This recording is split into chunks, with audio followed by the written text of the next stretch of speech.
It's time now for the political analysis of Fromm and Fuller. Al Fromm, former political advisor to Bill Clinton, and Craig Fuller, former political advisor to Presidents Ronald Reagan and George H.W. Bush. Good morning, all. Craig, I want to start with you because the topic today is an assessment of Gavin Newsom as the governor of California. And if my memory is correct, you have actually worked for two governors of California who have run for president. And the whole thing is rather curious to me about what Gavin Newsom is trying to do at this point and what is the strategy, because it's, from how I can see, he's clearly running for president. But I would love to get both of your takes on this. I've always operated on the theory that if you're a sitting governor of California, Texas, Florida, or New York, you're almost somehow automatically inclined, especially if you're in a second of two terms, to think about running for president. And people ought to take you seriously because you not only have the experience of serving as chief executive of a large governmental entity from those states, but you also have gotten millions and millions of votes in these large states. So I think it's an advantage. It by no means is a guarantee. It worked for Ronald Reagan. It worked for George W. Bush. It doesn't work for everybody who tries. With respect to Gavin Newsom, I don't know him like Al knows him at all, but he attracted my attention as a very creative mayor in San Francisco, and so I've kind of watched him over the years. He's managed to get through the first term into a second term. He fought off impeachment. He's dealt with some tough issues in California. He actually began the year, some of the polling I saw, with approval ratings of above 50%. Early this month of November, polling out there said he's now dropped below 50% approval, lowest he's been at.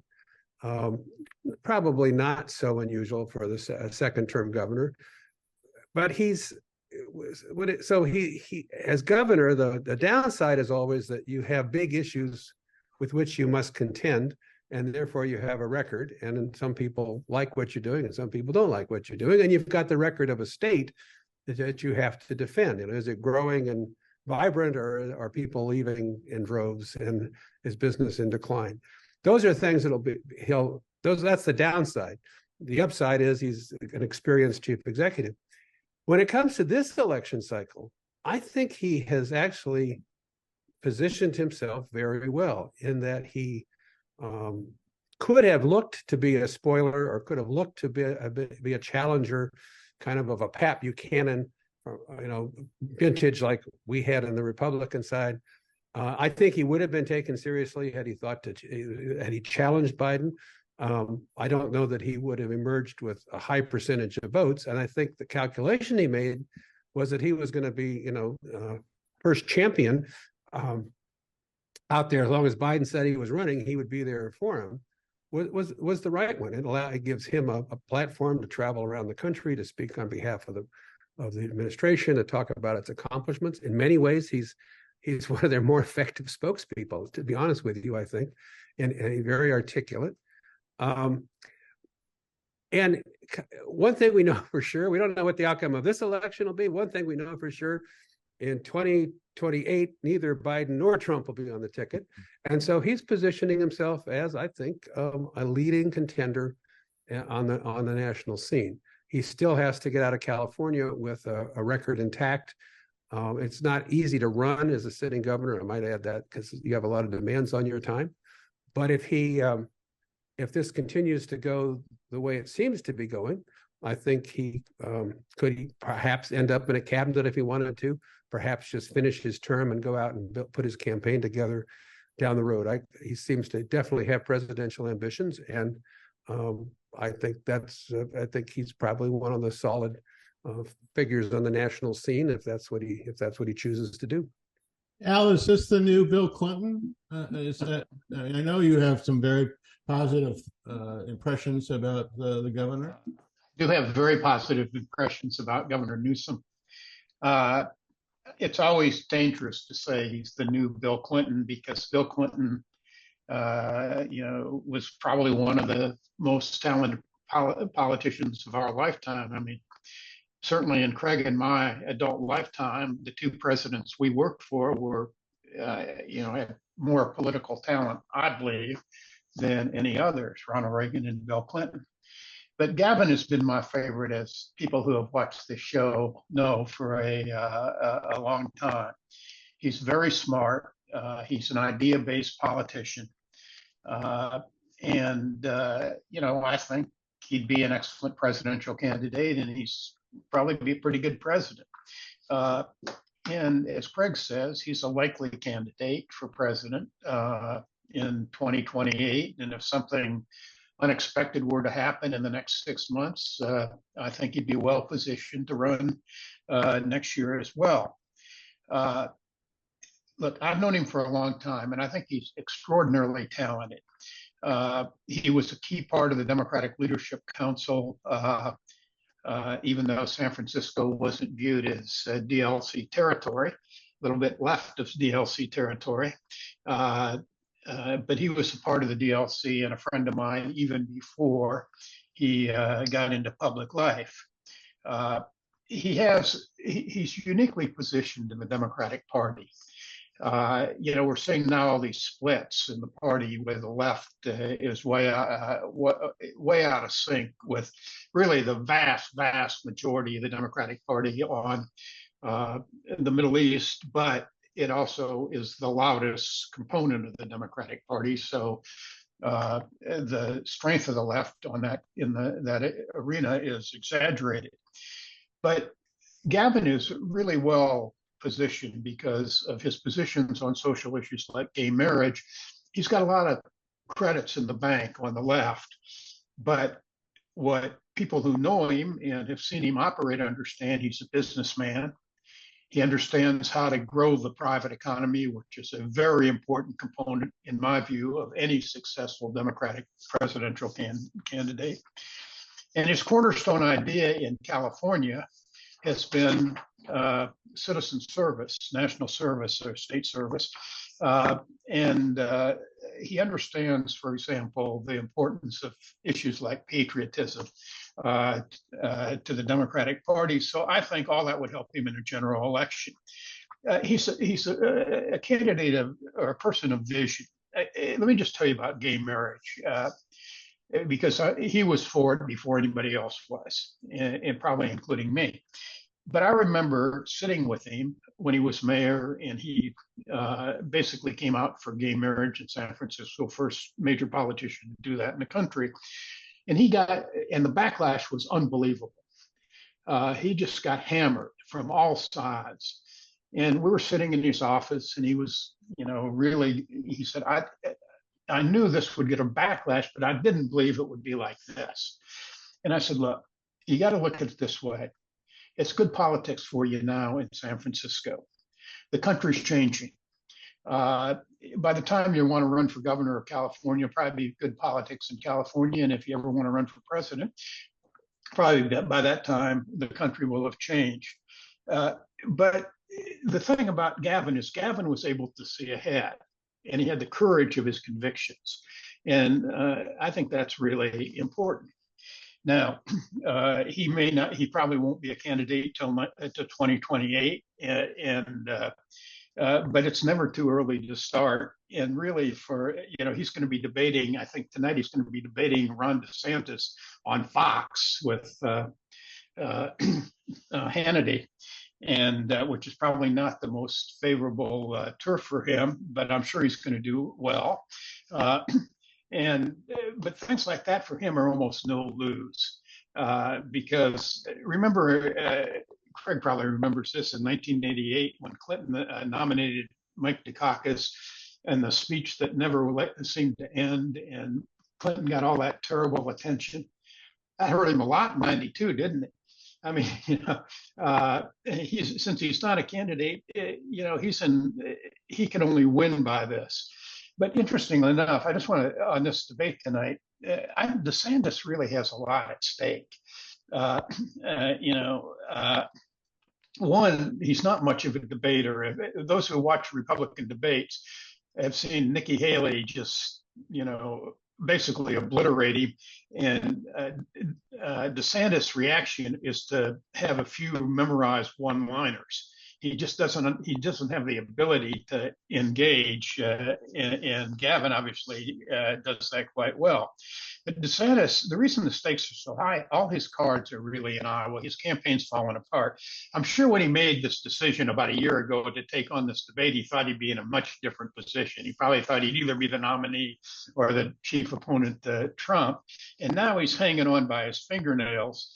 So if he doesn't do well tonight against a very polished debater, that could be fatal for his campaign.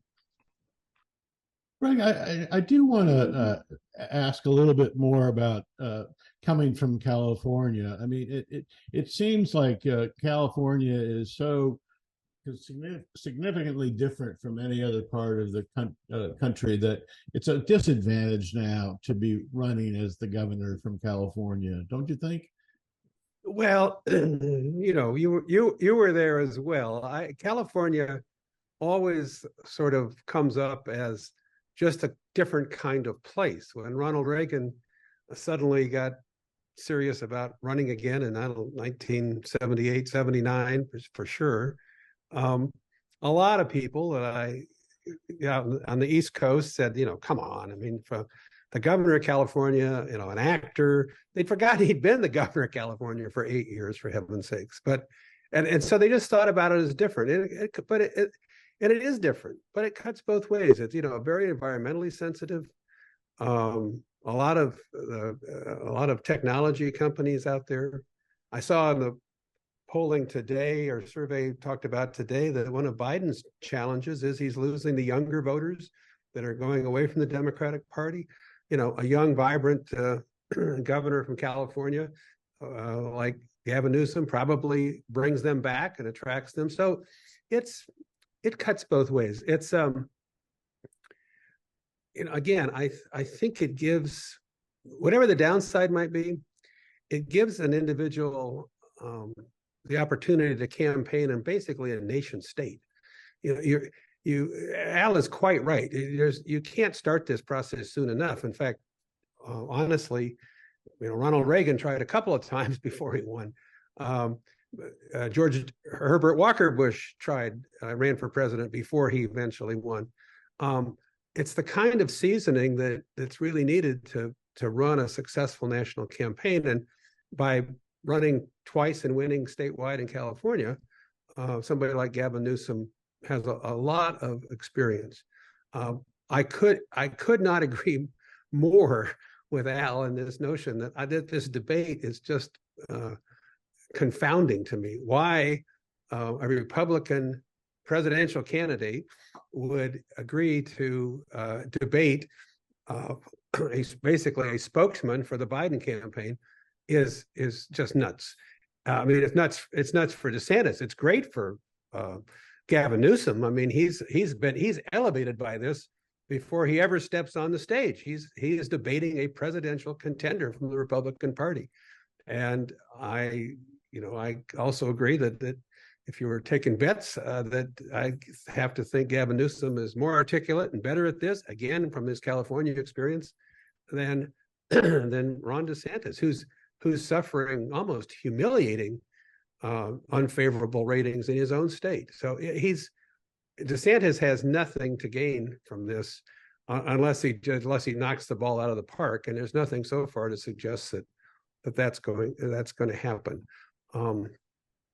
But I would say that another thing that I agree with is that if something happens and President Biden should decide to step away, Gavin Newsom can't be criticized by anybody for his pushing or having sharp elbows, but he is absolutely standing ready to campaign in a national election. And imagine a campaign or a race between Nikki Haley and Gavin Newsom. I mean, it would be energizing for the country.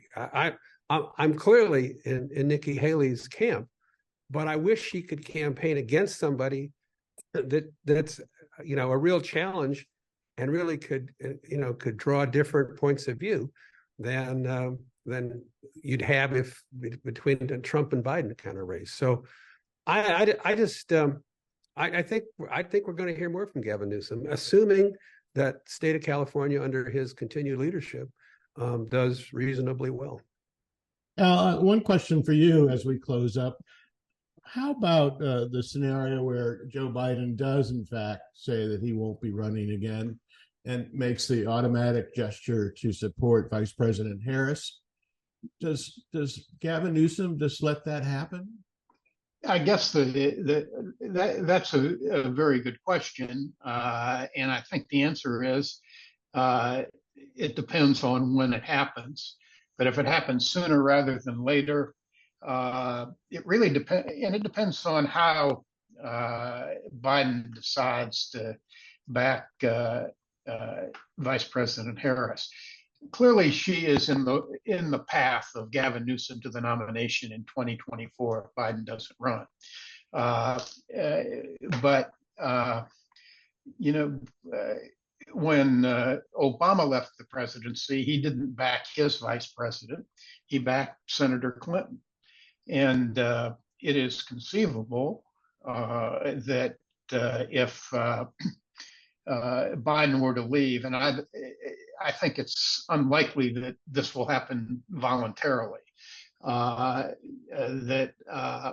he may not be quite so strong in his backing of Vice President Harris. I mean, I don't know the answer to that question really, but I think, Gavin, if you look at even the national polling, Gavin comes out pretty strongly for somebody who's not been considered a national candidate. I think last thing I saw, he had about 14%, which is pretty strong for a candidate. The question of California is an interesting one.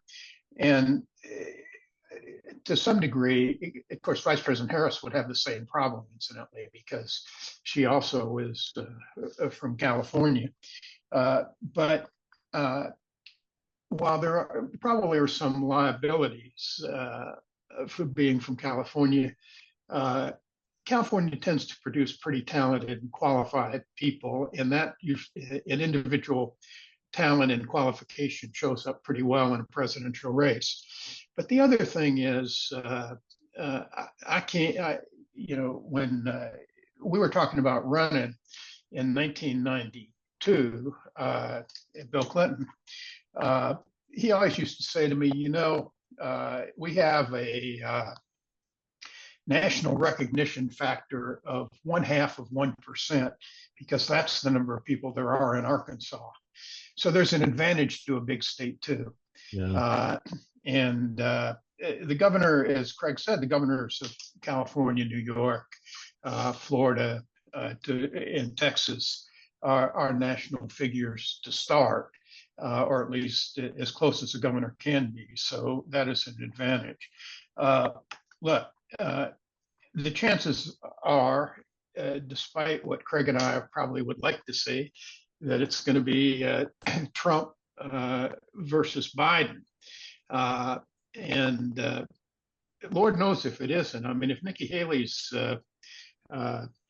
current momentum actually turns into something, it's going to be fascinating. I mean, Trump is out calling her a bird brain now, so he must have recognized that she's running, as opposed to running against Obama, which he usually talks about. If Lord knows what he would do to try to destroy Nikki Haley if she really caught fire in the Republican primaries, or if she got the nomination, what would he do in general? And Joe Biden is Joe Biden. His famous line is, don't judge me against the Almighty, judge me against the alternative. And that's sort of been his career. When the alternative is worse than he is, he wins. And so he really needs Donald Trump. And it would be very interesting to see what would happen if somewhere along the way in either party there was a great disruption, because all hell would break loose. Boy, we have to leave it there. That was a great discussion. Al Fromm, Craig Fuller, thank you so much indeed. We will see you next week.